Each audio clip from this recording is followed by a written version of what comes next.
Hello everyone, কেমন আছো তোমরা সবাই? আমি অনেক ভালো আছি। তো এই দুদিন তোমাদের সাথে ব্লগ শেয়ার করা হচ্ছে না, আর আজকের ব্লগটা বিকেল থেকে স্টার্ট করছি। আর আজকে যাচ্ছি হলো নৈহাটি মার্কেটে। আজকে কিছু শাড়ি আমাদের কাচাতে দিতে হবে। তো এই হোলির দিনকে যে শাড়িটা পরেছিলাম পুরো রং মেখে ভূত আছে, তো ওইগুলো সবটাই দিয়ে দিলাম। তারপর চলে গেলাম জুয়েলারির দোকানে কিছু শপিং করতে, বিকজ দিদির কিছু নেয়ার ছিল আর আমার টুকিটাকি কিছু নেয়ার ছিল। তো তারপরেই দেখতে পেয়ে গেলাম পপকর্নের দোকান, সেখান থেকে 3 প্যাকেট পপকর্ন নিয়ে গেলাম একটা কসমেটিক্সের দোকানে, সেখান থেকে কিছু ক্রিম নেয়ার ছিল। কি কি শপিং করছি তোমাদেরকে সেটা বাড়িতে গিয়ে অবশ্যই দেখাবো। আর এখন তো গরমকাল পড়েই গেছে, ভীষণ গরম লাগছিল, তার জন্য মা আর আমি একটু লাস্সি খেয়ে নিলাম। লাস্সি খেতে খেতে আমরা এখন কোথায় এসেছি বলতো? গঙ্গার একদম ঘাটের সামনে। এখান থেকে এক ব্যারেল আমাদের গঙ্গা জল নিতে হবে, তো তার জন্য এখন চলছিল হচ্ছে জোয়ার। গঙ্গার ধারে দাঁড়িয়ে দাঁড়িয়ে হাওয়া খেতে কিন্তু বেশ সুন্দর লাগে, আর প্রচুর পরিমাণে হাওয়া চলছিল, বেশ ভালো লাগছিল। আমাদের মোটামুটি সব কাজ কমপ্লিট হয়ে গেছে। এবার হচ্ছে এই মটকা আইসক্রিম বলে মেবি এটাকে, তো এটাই নিয়ে নিলাম দুটো। এবার এটা খেতে খেতে চলে যাব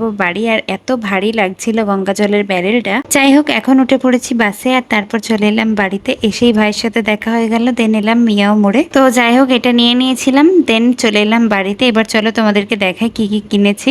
লোটাসের এই ফেস ওয়াশ আর একটা ময়শ্চারাইজার নিয়েছিলাম, আর তারপর আমাকে দিদি বলে দিয়েছিল এরকম ফুল কান আনতে, আর আমার জন্য নিয়েছিলাম এই টিকলিটা।